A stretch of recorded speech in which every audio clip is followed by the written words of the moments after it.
Bonjour à tous, c'est Pierre, je suis très heureux de vous retrouver aujourd'hui pour une nouvelle vidéo. Alors avant d'aller plus loin, j'ai quelques questions à vous poser.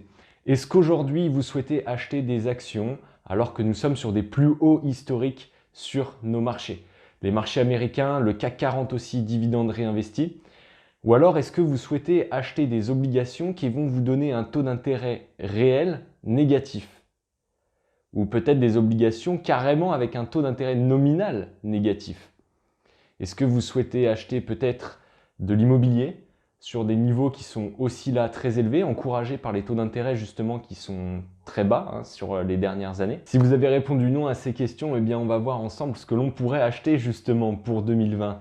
Qu'est-ce qui ne s'est pas autant apprécié que les derniers actifs que je viens de vous citer et sur lequel on pourrait être là sur le bon moment pour entrer en position. Juste avant d'aller plus loin, je voudrais vous remercier pour le nombre d'abonnés qui grandit sur la chaîne et aussi tous les commentaires, tous les likes qui sont mis. Et puis, si cette vidéo vous plaît, si les autres vidéos vous ont plu, n'hésitez pas surtout à partager et à mettre les pouces bleus, les likes, parce que ça m'aide énormément sur le référencement YouTube et à faire connaître ces vidéos. Donc, si vous les trouvez qualitatives, n'hésitez pas à le partager au plus grand nombre. Ok, donc tout de suite, retour sur le sujet principal de cette vidéo. Qu'est-ce qu'on pourrait acheter pour cette année 2020? Eh bien, il y a un actif que je n'ai pas cité dans les actifs précédents, ce sont les commodities. Donc, on va essentiellement traiter de l'or et de l'argent, donc des métaux précieux et du pétrole. Les autres commodities, telles que par exemple le blé, le coton, la viande, etc., on ne va pas en parler dans cette vidéo, en tout cas très peu, parce que c'est en général sous-représenté dans les différents ETF que l'on peut acheter pour jouer les commodities ou dans les fonds d'investissement que l'on peut jouer aussi pour jouer les commodities. Donc comme je vous disais en introduction de cette vidéo, aujourd'hui on est sur des plus hauts historiques sur nos marchés actions. On le voit notamment par rapport à l'indicateur que Warren Buffett aurait designé lui-même, qui en fait reprend la capitalisation boursière totale, là en l'occurrence des États-Unis, sur le PIB total américain. Et on voit clairement que là on est sur des points qui sont très hauts d'un point de vue historique, ce qui laisse penser qu'on arrive sur des extrêmes en termes de valorisation. Et donc on paye notre croissance très cher. On sait aussi qu'aux États-Unis, on se dirige vers la fin du cycle économique. On le voit notamment concernant l'activité manufacturière, aussi concernant la dépense et la confiance des ménages qui tend à se réduire. Rien de plus logique puisque ça fait 11 ans que l'on connaît maintenant de la croissance aux États-Unis, soit le cycle le plus long des 100 dernières années. Donc de manière assez naturelle, il est normal que l'on connaisse un ralentissement. Alors les commodities, justement, en fin de cycle économique, d'un point de vue historique, il a été prouvé qu'elles ont tendance à surperformer finalement les marchés actions traditionnels. Comment on peut expliquer ça? Parce que souvent sur les fins de cycle économique, on a l'inflation qui a tendance à remonter. On le voit aussi aux États-Unis, on est plutôt dans une tendance haussière sur l'inflation américaine.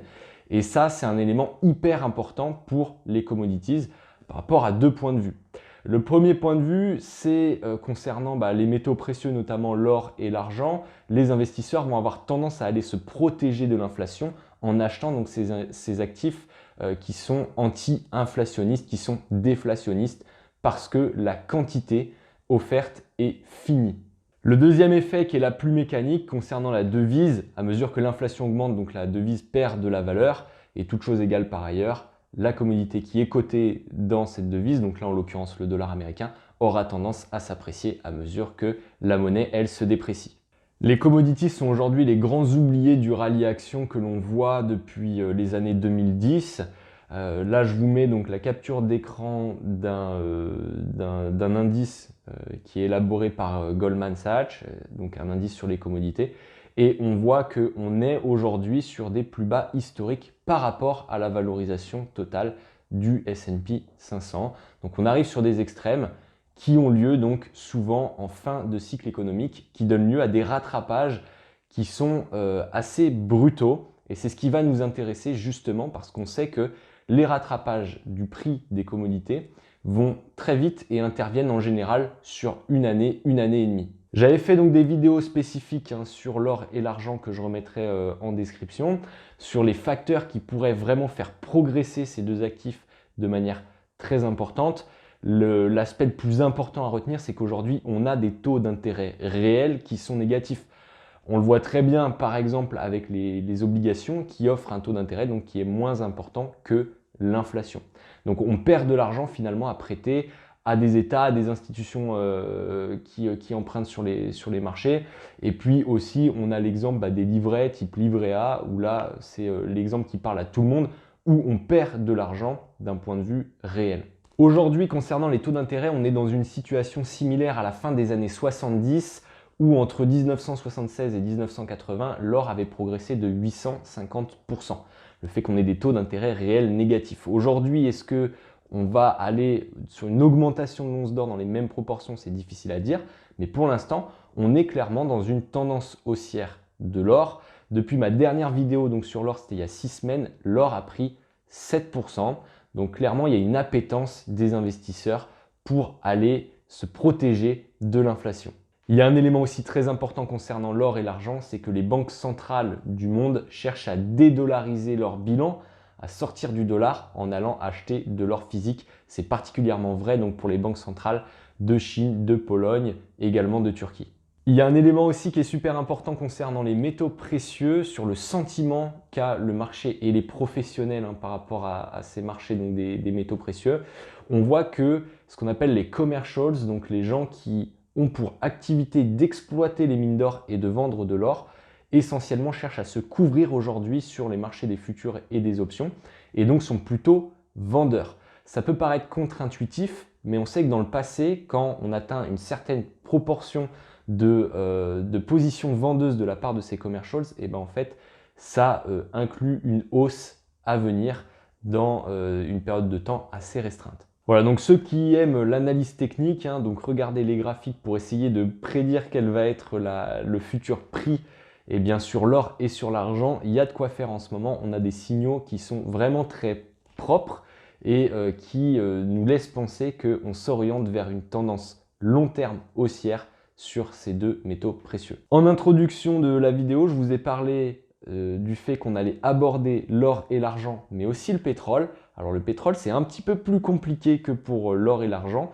parce qu'en ce moment, ça nous embête un petit peu. On a les Américains qui viennent fausser là le jeu que l'on a sur l'offre et la demande de pétrole. Donald Trump produit énormément de pétrole. Les États-Unis sont devenus le premier producteur au monde. À la fin 2019, ils produisaient quasiment 13 millions de barils par jour. Donc c'est une vraie volonté de Donald Trump de produire autant de pétrole. Il avait annoncé durant l'année 2019 qu'il souhaitait un baril aux alentours des 30 $. Pourquoi Donald Trump veut un pétrole peu cher? Eh bien c'est parce qu'il cherche à soulager en fait les pressions inflationnistes aux États-Unis pour que la Banque centrale américaine puisse baisser les taux et soutenir la croissance.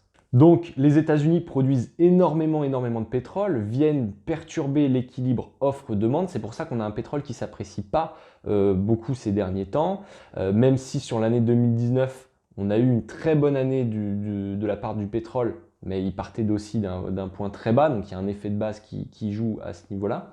On voit que l'OPEP tentent de résister en face. À la fin de l'année 2019, ils se sont entendus pour couper leur production de 500 000 barils jour supplémentaires par rapport au cut qui était déjà mis en place donc, de la part de l'OPEP.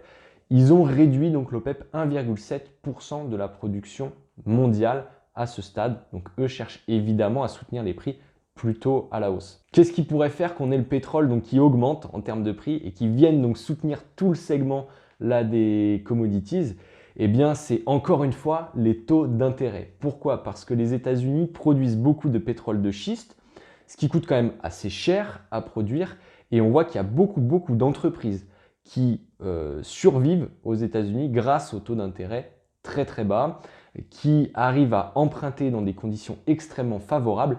Et si on avait donc un taux d'intérêt qui venait à remonter de manière un peu brutale, ce serait très compliqué pour ces sociétés.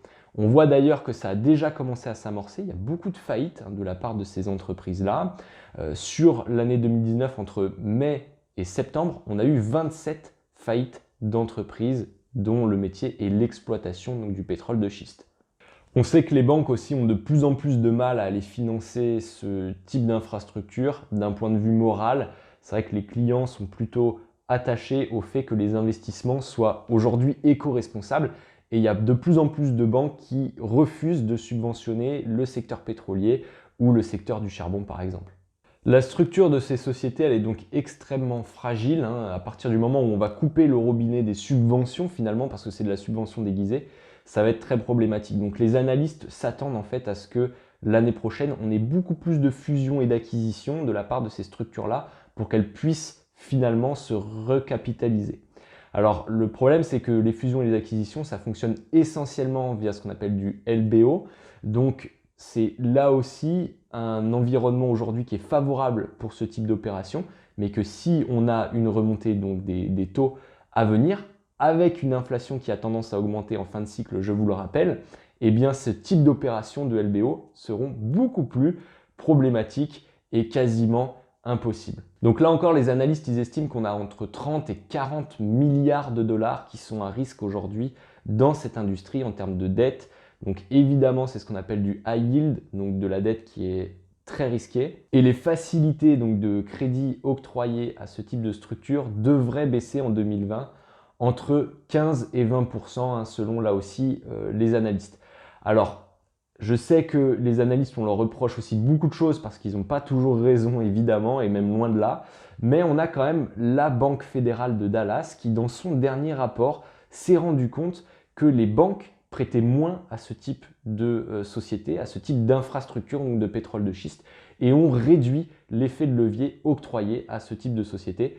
Donc on était à 4 en termes d'effet de levier par rapport à l'EBITDA, donc des sociétés qui exploitent le pétrole de schiste, et on passe à 2,5 actuellement, donc une forte réduction de ces prêts octroyés au pétrole de schiste. Donc forcément, si ces sociétés-là n'arrivent plus à se financer à taux quasiment zéro, hein, les fameuses entreprises zombies qui peuvent subsister uniquement parce que les taux d'intérêt sont très avantageux, eh bien forcément on aura moins de production de pétrole et un rééquilibrage offre-demande.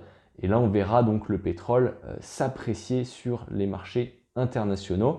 Et donc ce sera le dernier élément finalement qui nous manque pour aller jouer pleinement cette thématique des commodités en 2020, voire 2021. Du coup, vous l'avez compris, si vous souhaitez jouer le dernier secteur qui n'a pas encore fortement augmenté, qui n'a pas encore explosé comme tout le reste, et jouer aussi la récurrence historique, hein, sur le fait qu'on ait un rattrapage donc, de cette thématique comme on a eu à chaque fois pour l'instant, eh bien, il va falloir jouer soit un ETF sur la thématique donc, des commodités. Là, c'est très simple. L'ETF, lui, achète en général le physique derrière, donc soit l'or, soit l'argent, soit le pétrole en l'occurrence, donc il ne va pas aller investir sur les sociétés, ou soit via un fonds d'investissement qu'on peut intégrer sur un PEA, sur une assurance vie. Et là, il faudra être un peu plus attentif, voir les sociétés qui sont contenues dans ce fonds d'investissement, parce que là, on a très souvent des sociétés et pas les collatéraux de manière directe. Et il faut s'assurer que pour le pétrole, en tout cas, on ait bien des acteurs, des entreprises qui soient un peu conventionnels, les poids lourds type Total, BP, etc. Et pas des petites sociétés américaines qui, vous l'avez compris, seront en difficulté à partir du moment où on va augmenter les taux aux États-Unis. J'espère que cette vidéo vous a plu, elle est maintenant terminée. N'hésitez pas à me dire ce que vous pensez des commodities, si pour vous c'est le call de l'année 2020-2021. Et je vous dis à très bientôt pour une prochaine vidéo. Ciao!